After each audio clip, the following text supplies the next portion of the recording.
Next refraction in a prism. Huygens principle use ചെയ്തിട്ട് ചില important ആയിട്ടുള്ള കുറച്ച് റിഫ്രാക്ഷനും റിഫ്ലക്ഷനും നമ്മൾ എക്സ്പ്ലെയിൻ ചെയ്യുകയാണ്. കുറച്ച് എക്സാമ്പിളുകളാണ് പറയുന്നത്. ഓക്കെ, ഈ ഓരോ എക്സാമ്പിൾസും വളരെ ഇമ്പോർട്ടൻ്റ് ആണ്. Refraction in a prism. പ്രിസത്തിൽ എങ്ങനെയാണ് റിഫ്രാക്ഷൻ നടക്കുന്നത്? എന്തുകൊണ്ടാണ് പ്രിസത്തിൽ ലൈറ്റ് റേ വന്നു കഴിഞ്ഞാൽ അതിങ്ങനെ ബെൻഡ് ചെയ്ത് പോകുന്നത്? മനസ്സിലായല്ലോ? ഇങ്ങനെ പോയിട്ട് ഇങ്ങനെയാവുന്നത് എങ്ങനെയാണ്? ഇങ്ങനെ വന്ന ആള് എന്തുകൊണ്ട് താഴത്തോട്ട് ഇങ്ങനെ ബെൻഡ് ചെയ്ത് പോകുന്നു? അത് നമുക്ക് എങ്ങനെ എക്സ്പ്ലെയിൻ ചെയ്യാം യൂസിങ് ഹൈഗൻസ് പ്രിൻസിപ്പിൾ? അതാണ് പറയാൻ പോകുന്നത്. അപ്പോൾ ഞാൻ അതിന് വേണ്ടി റഫായിട്ടൊരു ഡയഗ്രാം വരയ്ക്കട്ടെ. ഇതൊരു പ്രിസമാണ്. പ്രിസം എന്ന് പറഞ്ഞാൽ അറിയാമല്ലോ, നമ്മളൊരു വേവ് ഫ്രണ്ട് വരെയാണ്. ഓക്കെ, നമ്മളൊരു വേവ് ഫ്രണ്ട് വരെയാണ്. ഇവിടെ ഡയഗ്രം ഉണ്ട്.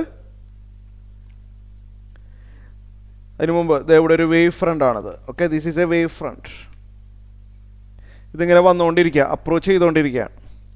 ഇതിങ്ങനെ വന്നു ഇവിടെ എത്തി. ഈ താഴത്തെ പോയിന്റ് ഇതിനെ ജസ്റ്റ് ടച്ച് ചെയ്യുന്ന സിറ്റുവേഷനായി. അറിയാമല്ലോ, ഇതിങ്ങനെ മൂവ് ചെയ്യുകയാണ് വേവായിട്ട്. നമ്മളെ ലൈറ്റ് റേ അല്ല, വേവ് ഫ്രണ്ട് ആയിട്ടാണ് വരുന്നത്. ഇങ്ങനെ വന്നു, ഒരു പർട്ടിക്കുലർ ഇൻസ്റ്റൻ്റ് എത്തുമ്പോൾ ആ ബോട്ടം പോയിന്റ് ഇവിടെ ടച്ച് ചെയ്തിരിക്കുക. ഇനി എന്താ സംഭവിക്കാമെന്ന് വെച്ച് കഴിഞ്ഞാൽ ഈ താഴത്തെ പോയിന്റ് ഉണ്ടല്ലോ കുറച്ച് സ്ലോ ആണ്. താഴത്തെ പോയിന്റ് കുറച്ചുകൂടി ഡെൻസർ മീഡിയ ആയതുകൊണ്ട് ഇവിടെ കുറച്ച് സ്ലോ ആണ്. ഇയാൾ മൂവ് ചെയ്യുന്നത് കുറച്ച് സ്ലോ ആണ്. ഇവിടം വരെ മൂവ് ചെയ്ത് ഇവിടം വരെ എത്താനായിട്ട് കുറച്ച് ടൈം എടുക്കും. അതേസമയം മുകളിലുള്ള ആൾ ചെറിയൊരു സ്പേസ് മാത്രമേ ഈ ഡെൻസർ മീഡിയത്തിൽ കൂടി ട്രാവൽ ചെയ്യേണ്ട ആവശ്യമുള്ളൂ. കൂടുതലും സ്പേസിൽ കൂടിയാണ് അല്ലേ, റയറർ മീഡിയത്തിൽ കൂടിയാണ് ഈ മുകളിലുള്ള ആൾക്ക് മൂവ് ചെയ്യേണ്ടി വരുന്നുള്ളൂ. ഇയാൾ മൂവ് ചെയ്യുന്നേക്കാളും കുറച്ച് കൂടുതൽ ഡിസ്റ്റൻസ് ഇയാൾ മൂവ് ചെയ്യും അല്ലേ. ഇയാൾ 5 സെൻറ്റിമീറ്റർ ആണെങ്കിൽ ഇയാൾ ചിലപ്പോൾ 8 സെൻറ്റിമീറ്റർ ഒക്കെ മൂവ് ചെയ്തെന്ന് വരും. അതിനുള്ള കാരണം ഈ താഴത്തെ ആൾക്ക് അല്ലേ ഇവിടെ മുതൽ ഇവിടം വരെ ഫുള്ള് ആ ഡെൻസർ മീഡിയത്തിൽ കൂടി മൂവ് ചെയ്യുകയാണ്. അവിടെ സ്പീഡ് വളരെ കുറവാണ്. പക്ഷെ മുകളിലുള്ള ആൾ കുറച്ച് ചെറിയൊരു ഗ്യാപ്പ് മാത്രമേ ഡെൻസർ മീഡിയത്തിൽ ട്രാവൽ ചെയ്യേണ്ടി വരുള്ളൂ. ബാക്കി മുഴുവനും എയറാണ്, അഥവാ എന്താ റെയറർ മീഡിയമാണ്. അപ്പോൾ കുറച്ച് സ്പീഡ് വളരെ ഫാസ്റ്റാണ്, കുറച്ചുകൂടി കൂടുതൽ ഡിസ്റ്റൻസ് ട്രാവൽ ചെയ്യാൻ പറ്റും. So what is the new position of the wave front? ഇങ്ങനെ വരും. ഈ താഴത്തതും ഈ മുകളിലത്തതും ജോയിൻ ചെയ്യുക. ഇങ്ങനെയാണ് പുതിയ ഇൻസിഡൻറ്റ്, റിഫ്രാക്റ്റഡ് റേ. ഇത് പ്രൊപ്പഗേറ്റ് ചെയ്യുന്നത് ഇതിപ്പോൾ എയറിലാണല്ലോ, റെയർ മീഡിയത്തിലാണ്. അപ്പോൾ എല്ലാം ഒരുപോലെ യൂണിഫോം ആയിട്ട് മൂവ് ചെയ്യുള്ളൂ. എല്ലാം ഇതുപോലെ മൂവ് ചെയ്യും. അപ്പോൾ ഇതിങ്ങനെ പാരലായിട്ട് വേവ് ഫ്രണ്ടായിട്ട് ഇങ്ങനെ മൂവ് ചെയ്യും. ഇപ്പം ഇങ്ങനെ വന്ന ആൾ അല്ലേ, ഇങ്ങനെ വന്ന ആൾ ഹൊറിസോണ്ടലായിട്ട് വരുന്ന ആൾ റിഫ്രാക്ഷൻ കഴിഞ്ഞ് പോകുന്നത് സ്വല്പം താഴേക്ക് ബെൻഡ് ചെയ്തിട്ടാണ്.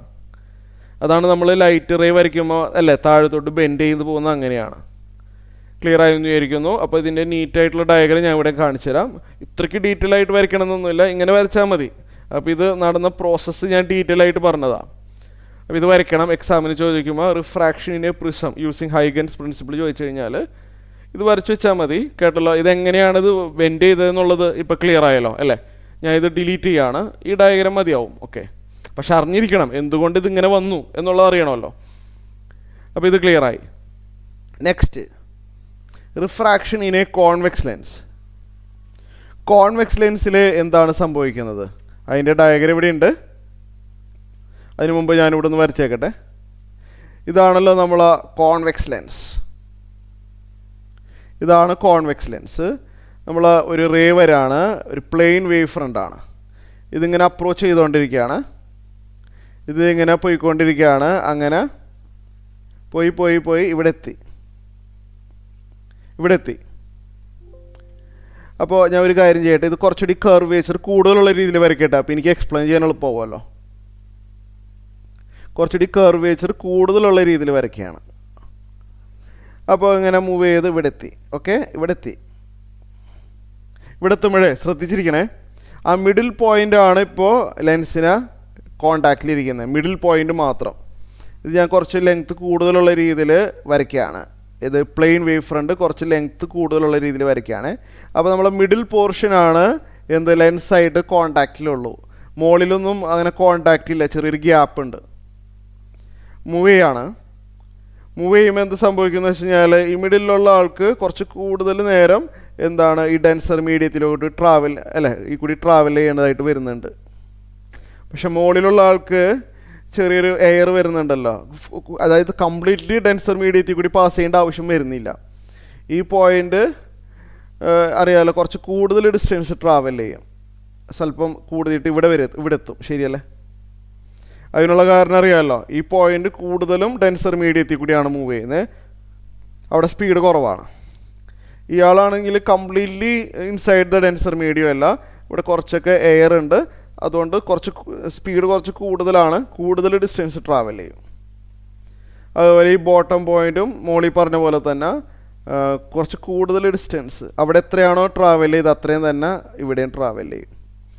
If you consider the other points, ബാക്കിയുള്ളതൊക്കെ ഇതേപോലെ വരും. വി ഗെറ്റ് എന്ത് കിട്ടുമെന്നറിയാമോ?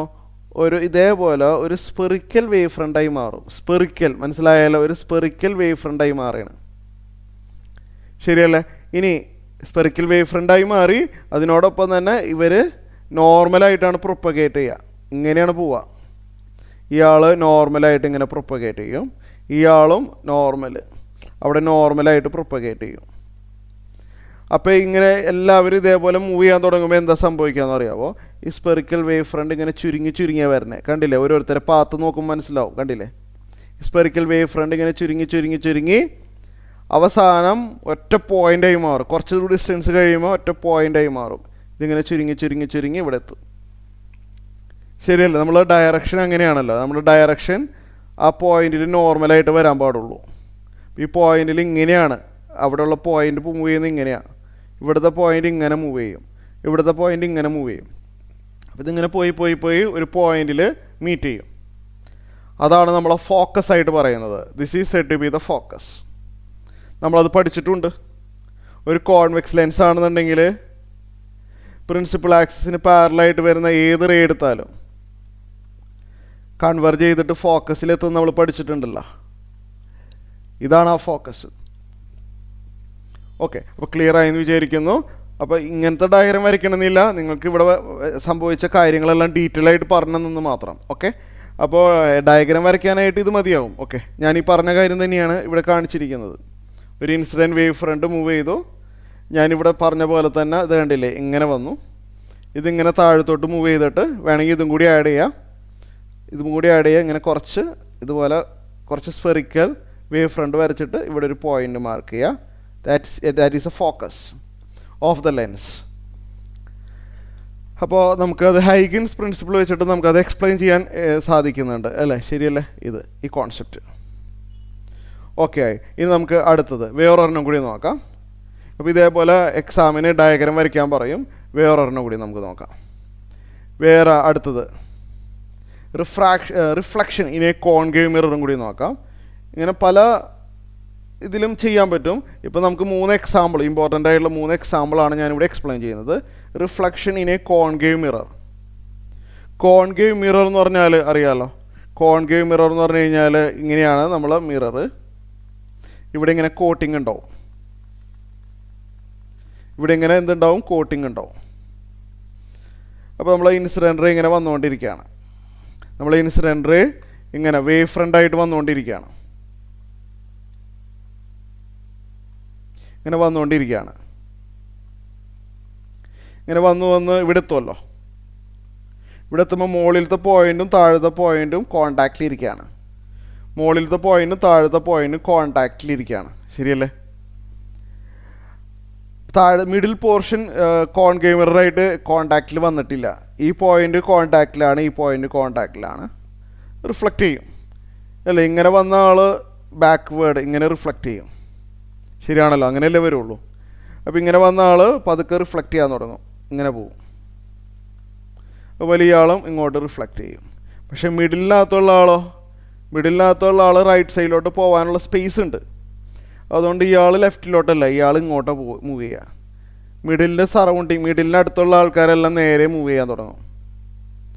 മിഡിലുള്ള ആൾക്കാരെല്ലാം നേരെ മൂവ് ചെയ്ത് അവിടെ കൂട്ടിമുട്ടിയിട്ട് റീബൗണ്ട് ചെയ്ത് വരുമ്പോഴത്തേനും മുകളിലുള്ള ആൾക്കാർ കുറച്ച് ഡിസ്റ്റൻസ് ലെഫ്റ്റിലോട്ട് മൂവ് ചെയ്തിട്ടുണ്ടാവും.